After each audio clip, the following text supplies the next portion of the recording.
Bonsoir et merci de nous rejoindre. Dans ce journal, réforme monétaire au Bénin, durcissement du cadre juridique contre le refus des billets CFA. Investissement en Côte d'Ivoire, plus de 100 milliards de francs CFA mobilisés pour soutenir les PME. Perspective mondiale, 94% des économistes prévoient une hausse de l'inflation avec un risque de stagflation en Europe. Restez avec nous pour les détails. Je l'annonçais en titre, le gouvernement béninois durcit le cadre juridique contre le refus des billets CFA. Objectif, garantir la fluidité des transactions et renforcer la confiance dans la monnaie. Les détails avec Ibrahim Adamou. Le Bénin franchit une nouvelle étape dans la régulation de son système monétaire. À compter du 28 mai 2026, toute personne qui refuse un billet ou une pièce en francs CFA émis par la BCEAO s'expose désormais à des sanctions sévères. Cette réforme, adoptée par l'Assemblée nationale, vise à mettre fin à une pratique devenue courante dans les marchés et commerces, le rejet des billets froissés, usés ou légèrement détériorés.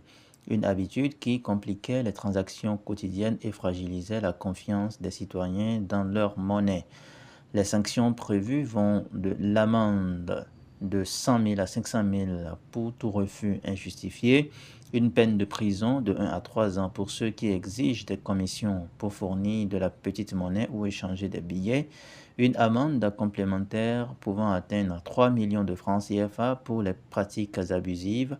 Le gouvernement rappelle que les billets abîmés peuvent être échangés gratuitement auprès des guichets de la BCEAO, évitant ainsi toute perte pour les usagers. Cette réforme entend sécuriser le système monétaire national, fluidifier les transactions commerciales, renforcer la confiance des citoyens et opérateurs économiques dans le franc CFA et lutter contre les abus liés au faux monnayage et aux pratiques informelles. Au-delà de l'aspect juridique, cette mesure est perçue comme un signal fort. Le franc CFA reste une monnaie légale et doit être accepté partout sans condition. Et pendant que le cadre juridique se renforce, l'économie industrielle poursuit son expansion. En effet, la zone industrielle de Glodjibé, GDIZ, poursuit son développement avec 18 unités déjà en activité. Ce pôle stratégique attire de nouveaux investisseurs et dynamise l'emploi local. La zone industrielle de Glodjibé, située à une trentaine de kilomètres de Cotonou, confirme son rôle de moteur économique pour le Bénin. 18 unités industrielles sont déjà opérationnelles, couvrant des secteurs variés tels que le textile, l'agroalimentaire, le bois et les produits manufacturés. Cette montée en puissance illustre la stratégie du gouvernement. Transformer localement les matières premières comme le coton, l'anacarde ou le soja afin de créer de la valeur ajoutée et réduire la dépendance aux exportations brutes. On peut noter plusieurs retombées économiques, des milliers de postes créés, offrant des opportunités aux jeunes diplômés et aux ouvriers qualifiés, une hausse attendue des recettes grâce à la transformation locale. La GDIZ séduit de nouveaux investisseurs étrangers attirés par les infrastructures modernes et les avantages fiscaux. Le projet ne s'arrête pas là. À terme, la zone devrait accueillir plus de 30 unités industrielles, consolidant la place du Bénin comme un acteur incontournable dans la chaîne de la valeur mondiale. L'objectif est clair, faire du Bénin un hub industriel compétitif en Afrique de l'Ouest. La GDIZ est citée comme exemple de partenariat public-privé réussi. Elle incarne la diversification économique du Bénin et son ambition de rivaliser avec les grandes zones industrielles du continent.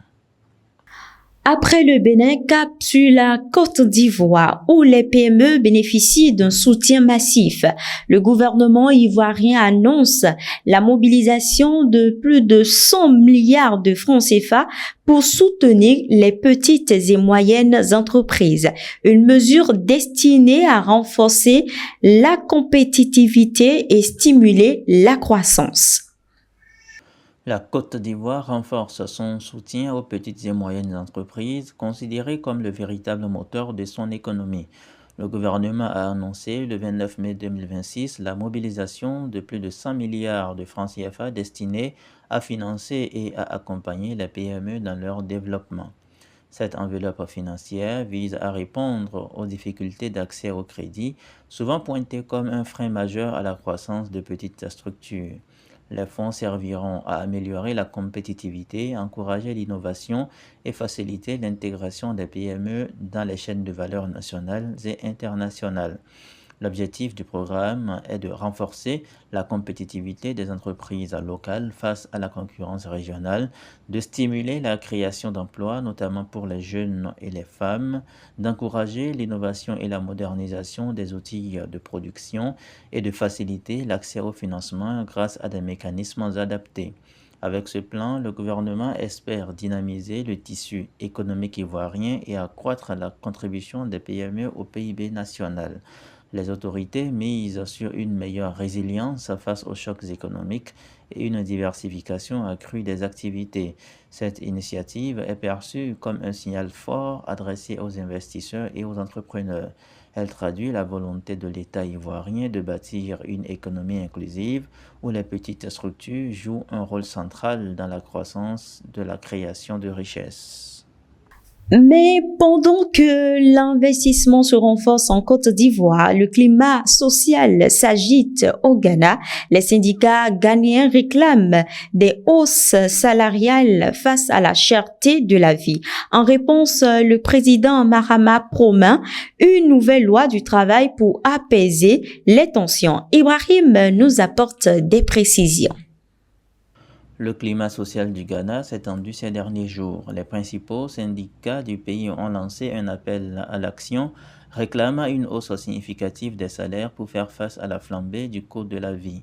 Les travailleurs dénoncent une inflation persistante qui réduit leur pouvoir d'achat et fragilise les ménages. Face à cette pression, le président John Dramani Mahama a annoncé son intention de proposer une nouvelle loi du travail. Cette réforme devrait encadrer les négociations salariales, renforcer les droits des travailleurs et instaurer un dialogue social plus équilibré entre syndicats, employeurs et gouvernement. Augmentation des salaires pour compenser l'inflation, amélioration des conditions de travail dans les secteurs publics et privés, mise en place de mécanismes de protection sociale plus efficaces sont quelques revendications syndicales. John Dramani Mahama s'est engagé à ouvrir rapidement les discussions avec les partenaires sociaux. La future loi du travail devrait inclure des dispositions sur la fixation des salaires, la sécurité de l'emploi et la protection des droits syndicaux. Cette crise sociale intervient dans un contexte de ralentissement économique. Le Ghana, confronté à une dette élevée et à une inflation persistante, cherche à maintenir la stabilité tout en répondant aux attentes de sa population. Les observateurs estiment que la réussite de cette réforme sera déterminante pour apaiser les tensions et restaurer la confiance. Et au-delà de l'Afrique, les économistes scrutent les tendances mondiales. Selon une enquête, 94% des économistes anticipent une hausse de l'inflation mondiale. L'Europe est particulièrement exposée à un risque de stagflation combinant ralentissement économique et hausse des prix. Ibrahim Adamo nous éclaire sur ses prévisions. L'économie mondiale traverse une période de fortes incertitudes. Selon le rapport intitulé Chief Economist Outlook, publié par le Forum économique mondial le 28 mai 2026, 94% des économistes interrogés anticipent une hausse de l'inflation mondiale dans les prochains mois. Cette prévision, largement partagée, repose sur plusieurs facteurs. La persistance des tensions géopolitiques, la hausse des prix de l'énergie, et les perturbations toujours présentes dans les chaînes d'approvisionnement. Les experts estiment que l'inflation ne sera pas un phénomène isolé mais généralisé. En Amérique du Nord, la consommation reste soutenue, ce qui entretient la hausse des prix. En Asie, la reprise industrielle se heurte à des coûts de production plus élevés. Mais c'est surtout en Europe que les inquiétudes sont les plus fortes. Le continent pourrait être confronté à une stagflation, c'est-à-dire une combinaison redoutable de ralentissement économique et de hausse des prix. La stagflation représente un double défi pour le gouvernement concerné, soutenir la croissance tout en maîtrisant l'inflation. Les banques centrales déjà engagées dans des politiques de resserrement monétaire devront trouver un équilibre délicat. Trop de rigueur risquerait d'étouffer l'activité économique, trop de souplesse pourrait accentuer la flambée des prix. Les conséquences de cette tendance sont multiples.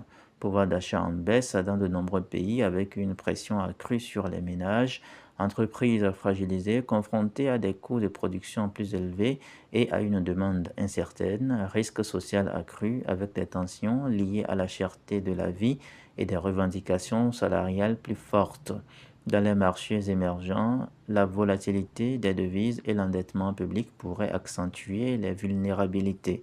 Les économistes appellent donc à des politiques coordonnées combinant soutien ciblé aux ménages, investissement dans la production locale et coopération internationale pour stabiliser les marchés. Voilà qui close cette édition. Merci de nous avoir suivis. Restez connectés pour la suite de nos programmes et nos prochaines éditions. Bonne soirée à toutes et à tous.